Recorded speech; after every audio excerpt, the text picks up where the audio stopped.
गोटिए जंगल एक पारा रहुथिला। से पारार एक बड़ स्विमिंग पूल थिला। जंगलर चढ़ई माने पारा को नाली रंगर मिठा कदली दे ता स्विमिंग पूल रे गाधौथिले। पारा जेमिति गरम पड़िची ए गरम रे मो छुआ रही पारुनी। से तो स्विमिंग पूल रे गाधेबाकू चाहूची। तू ताकू तो स्विमिंग पूल रे गाधेबाकू देई पारिबू? हाँ काहेकि नुह। ए खरा दिन रे तम मानक गाधेबा पई तो मुई स्विमिंग पूल बनईची। मो स्विमिंग पूल रे गाधेबा पई लाल कदली देबाकू पड़िबो। ए कथा जानिच त? हाँ हाँ मु ए कथा भल भाबरे जानिची। एई ने लाल कदली जा मा स्विमिंग पूल रे गाधेई आसीबू।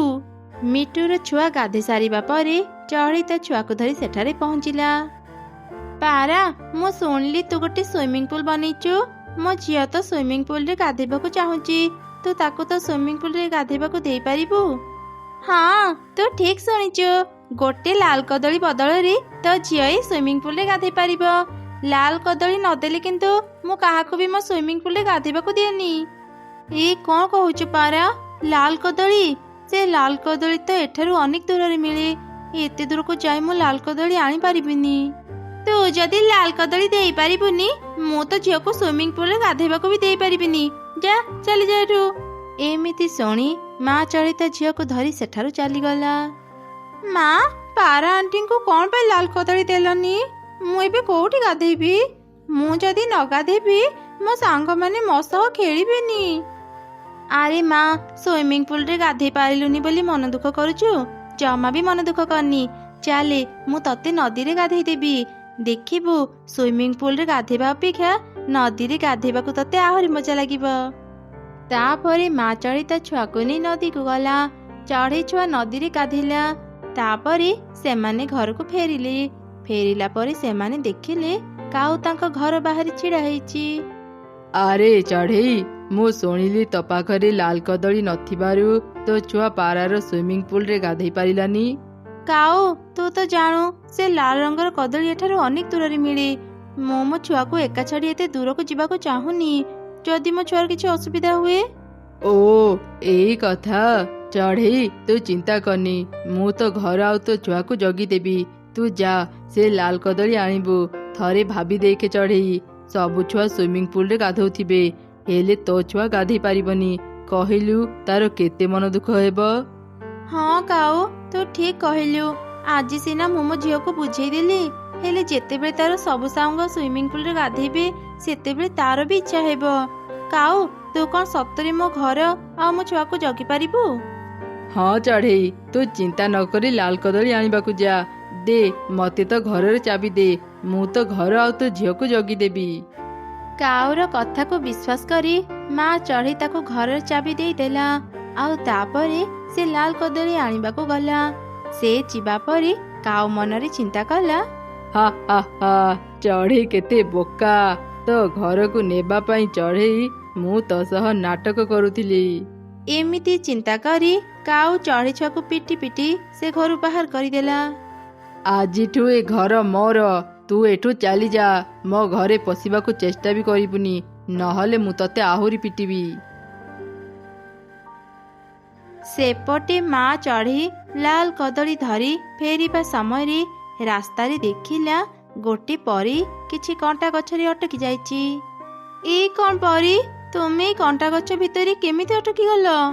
आरे चढ़ी अनेक समय हेलाणी मुई कंटा गछरे अटकी जाइची। जेते चेष्टा कले भी मु बाहरी पारुनी। मो पाखरे मो जादुर लाठी नथिबारु मो पाखरे शक्ति नाही। ता जानी गोटे पिशाची मते धरिबा पे मो पछरे गोड़ेइथिला। ता पाखरे लुचिबा पई मुई गछ पछ पटको चली आसिली। हेले जानी नथिली एठी एते कंटा गछ अछि। ए कंटा गछरे मु अटकी गली। एबे जेते चेष्टा कले भी मु बाहरी पारुनी। तुमे चिंता करनी परी मु एबे तुमको ए कंटा गछ भितरु बाहर करी आनुची। एमिति कही माँ चढ़ई परी को कंटा गछ भितरु बाहर करी आनिला। धन्यवाद चढ़ई अनेक समय मु ए कंटा गछरे अटकी जाइथिली। तू मते साहाଯ୍ୟ कलु बोली मु एठू बाहरी पारिली। मु एबे जाउची मो जादुर लाठी को खोजिबी। जादुर लाठी पाइले जाई मो शक्ति फेरी पाइबी। तापरे परी सेठारु चली गला। ମା ଚଢ଼େଇ ବି ଲାଲ କଦଳୀ ଧରି ଘରକୁ ଫେରିଲା। ଘରକୁ ଫେରିବା ପରେ ସେ ଦେଖିଲା ତା ଛୁଆ ବାହାରେ ଛିଡ଼ା ହେଇ କାନ୍ଦୁଛି। ମା ମା, କାଉ ଅଙ୍କଲ ବହୁତ ଖରାପ। ସେ ତମକୁ ଲାଲ କଦଳୀ ଆଣିବାକୁ ପଠେଇ ମତେ ଆମ ଘରୁ ବାହାର କରିଦେଲେ। ମୁଁ ଏ କଣ ଶୁଣୁଛି କାଉ? ମୁଁ ତୋ ଉପରେ ବିଶ୍ୱାସ କରି ମୋ ଘର ଆଉ ମୋ ଝିଅକୁ ତ ପାଖରେ ଛାଡ଼ିଥିଲି, ହେଲେ ତୁ ମୋ ଘର ଛଡ଼େଇ ନେଲୁ। ଚଢ଼େଇ, ତୁ ବହୁତ ମୂର୍ଖ। ସେଥିପାଇଁ ମତେ ବିଶ୍ୱାସ କରି ତ ଘରର ଚାବି ମତେ ଦେଇଦେଲୁ। ଆଜିଠୁ ଏ ଘର ମୋର। ତମେ 2 ଜଣ ଏଠୁ ଚାଲିଯାଅ। ଏ ଘରେ ପଶିବାକୁ ଯଦି ଚେଷ୍ଟା କରିବ, ମୁଁ ଏ କଟୁରୀରେ ତମ ମା ଝିଅଙ୍କ ବେକ କାଟିଦେବି। ନା ନା, ମୋ ଛୁଆର କିଛି କ୍ଷତି କରିନି କାଉ। ମୁଁ ଏଠୁ ଚାଲିଯିବି। ହେଲେ କାଉ, ତୁ ଆଜି ଯେମିତି ଅନ୍ୟାୟ କରି ମୋଠୁ ଏ ଘର ଛଡ଼େଇ ନେଲୁ, ତୁ ବି ବେଶୀ ଦିନ ଏ ଘରେ ରହିପାରିବୁନି। ଭଗବାନ ତତେ ନିଶ୍ଚୟ ଶାସ୍ତି ଦେବେ। ମନ ଦୁଃଖରେ ମା ଚଢ଼େଇ ତା ଛୁଆକୁ ଧରି ଦୂରକୁ ଚାଲିଗଲା। ହେ ଭଗବାନ, ଏତେ କଷ୍ଟ କରି ମୁଁ ଘର ବନେଇଥିଲି, ସେ ଦୁଷ୍ଟ କାଉ ମୋ ଘର ଛଡ଼େଇ ନେଲା। ଏବେ ମୁଁ ମୋ ଛୁଆ ସାଙ୍ଗରେ କୋଉଠି ରହିବି? ଆରେ ଚଢ଼େଇ, କଣ ହେଲା? ତୁ ଏମିତି କାନ୍ଦୁଛୁ କଣ ପାଇଁ? ତୁ ଚିନ୍ତା କରନି ଚଢ଼େଇ, ଖୁବ୍ ଶୀଘ୍ର ସେ ଦୁଷ୍ଟ କାଉ ଉଚିତ ଶିକ୍ଷା ପାଇବ। ମୁଁ ଏବେ ତମ ରହିବାର ବ୍ୟବସ୍ଥା କରିଦେଉଛି। ଚଢ଼େଇ, ତୁ ତ ଝିଅ ସାଙ୍ଗରେ ଏଇ କଦଳୀ ଘରେ ରହ। ଆଜିଠୁ ଏ ଘର ତମମାନଙ୍କୁ ସୁରକ୍ଷା ଦେବ। କେହି ବି ତମଠୁ ଏ ଘର ଛଡ଼େଇ ନେଇ ପାରିବେନି। ପରି, ତୁମକୁ ଅନେକ ଅନେକ ଧନ୍ୟବାଦ। ଆଜି ତୁମେ ନଥିଲେ ଆମର କଣ ଯେ ହେଇଥାନ୍ତା। ଚଢ଼େଇ, ଦିନେ ମୋ ବିପଦ ସମୟରେ ତୁ ମୋତେ ସାହାଯ୍ୟ କରିଥିଲୁ। ଆଜି ତ ବିପଦ ସମୟରେ ମୁଁ କେମିତି ନ ଆସିଥାନ୍ତି? ଆଚ୍ଛା ଚଢ଼େଇ, ଏବେ ମୁଁ ଯାଉଛି। ତୁ ଆରାମରେ ତ ଝିଅ ସହ ଏ ଘରେ ରହ। ତାପରେ ପରି ସେଠାରୁ ଚାଲିଗଲା। ମା ଝିଅ ଘର ଭିତରକୁ ଗଲେ। ମା ମା, ଘରଟି ଅନେକ ସୁନ୍ଦର ହେଇଛି। ଏଇ ଘର ଭିତରଟି ବହୁତ ଥଣ୍ଡା। ମତେ ଏ ଘର ବହୁତ ଭଲ ଲାଗିଲା ମା। ସେଦିନ ପରଠାରୁ ମା ଝିଅ ଖୁସିରେ ସେ କଦଳୀ ଘରେ ରହିଲେ। ଦିନେ ଜଙ୍ଗଲରେ ପ୍ରବଳ ବର୍ଷା ହେଲା। ବିଜୁଳି ଘଡ଼ଘଡ଼ି ବି ମାରିଲା। କାଉ ରହୁଥିବା ସେ ଘର ଭାଙ୍ଗିଗଲା। କାଉ ସେ ଭଙ୍ଗା ଘର ତଳେ ଚାପି ହେଇ ମରିଗଲା। ଏମିତି ସେ ଦୁଷ୍ଟ କାଉ ନିଜ ଶାସ୍ତି ପାଇଲା।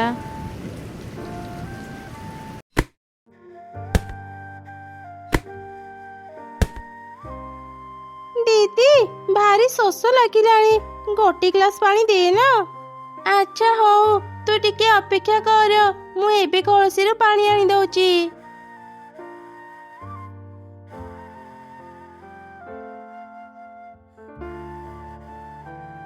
ଆରେ ମୁନ୍ନି, କଳସୀରେ ତ ଟିକେ ବି ପାଣି ନାହିଁ। ତୁ ଏବେ କଣ ପିଇବୁ? ମା ବି ତ ଘରେ ନାହିଁ। କିଏ ନଦୀରୁ ପାଣି ଆଣିଦେବ? ତୁ ଚିନ୍ତା କରନି ଦିଦି, ମୁଁ ଯାଉଛି, ନଦୀରୁ ପାଣି ପିଇ ଆସିବି। ଏକା ଯାନି ଭଉଣୀ, ଚାଲ ମୁଁ ବି ତ ସାଙ୍ଗରେ ଯିବି। ନା ନା ଦିଦି, ତୁ ଘରେ ଥା। ମା କହିଥିଲେ ବାହାରକୁ ନ ଯିବା ପାଇଁ।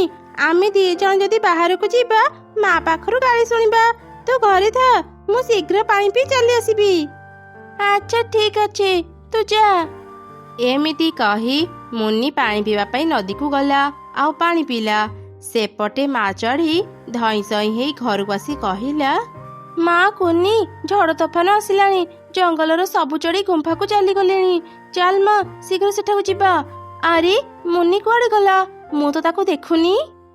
ମା, ମୁନି ନଦୀକୁ ପାଣି ପିଇବା ପାଇଁ ଯାଇଛି। ଚାଲ ଚାଲ, ମୁନିକୁ ଶୀଘ୍ର ନଦୀରୁ ନେଇ ଆସିବା।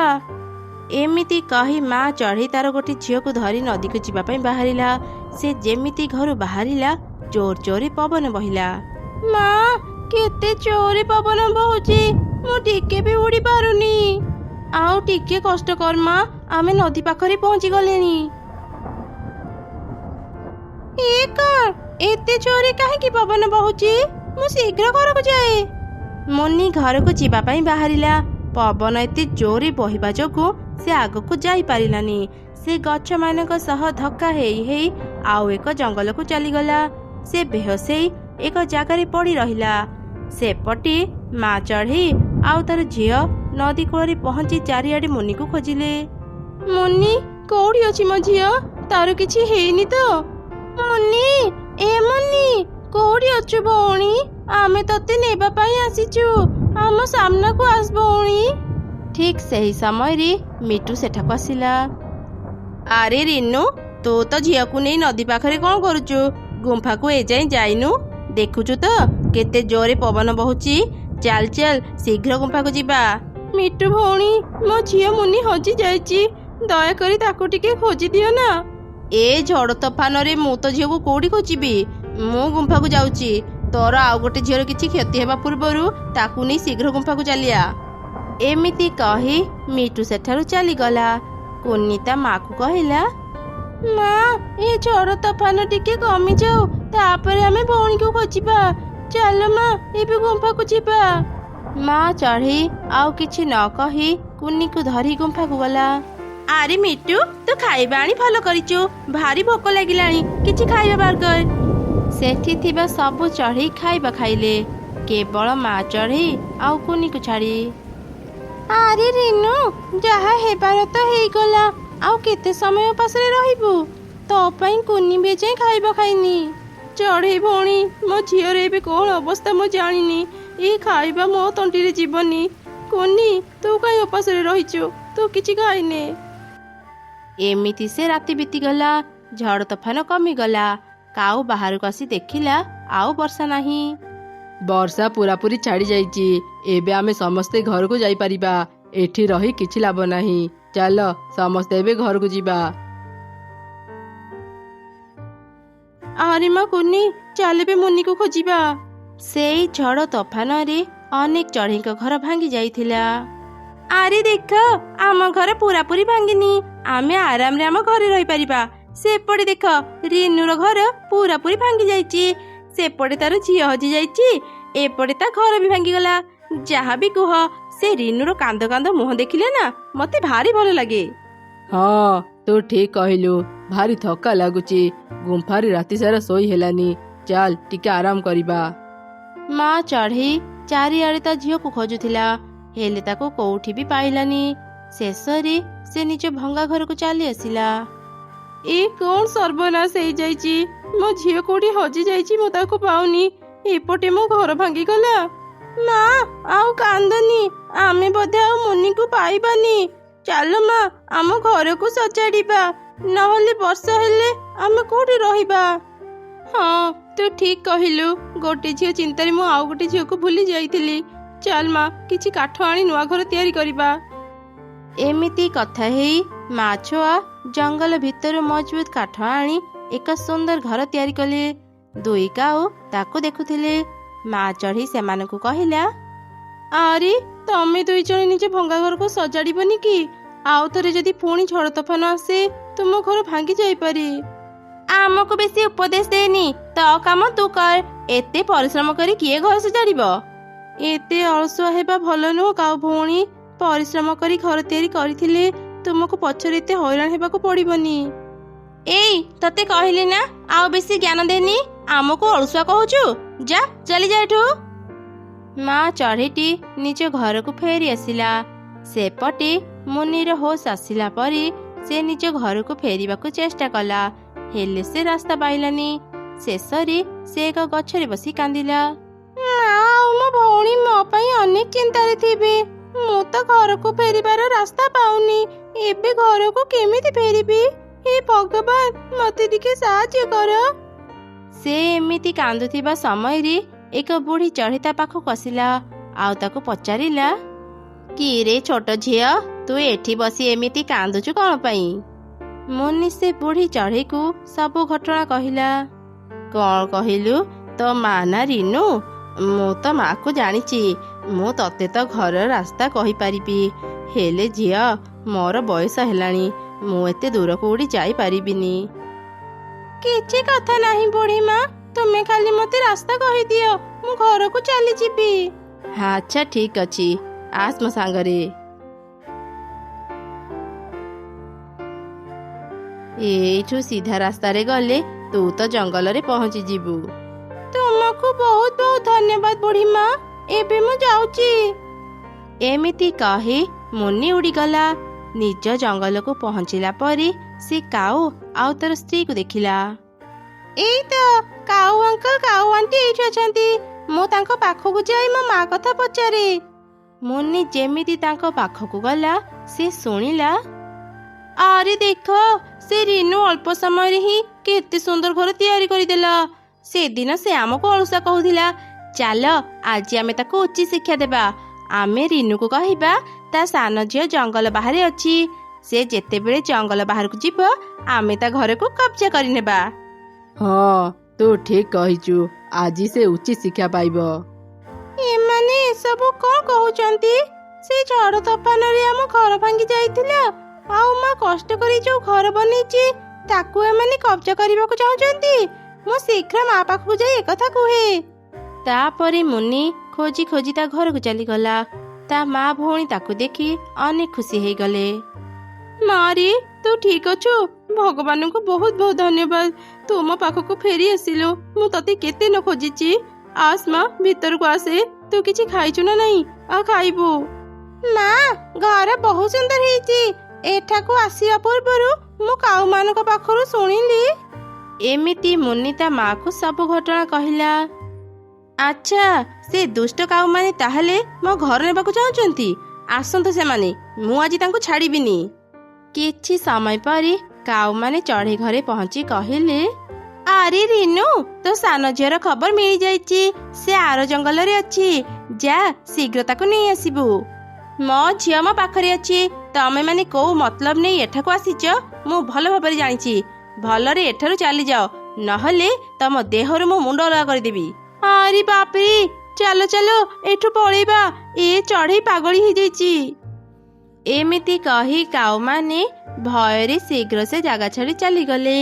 ମା ଚଢ଼େଇ ଖୁସିରେ ତା ଦୁଇ ଛୁଆଙ୍କ ସହ ନିଜ ଘରେ ରହିଲା।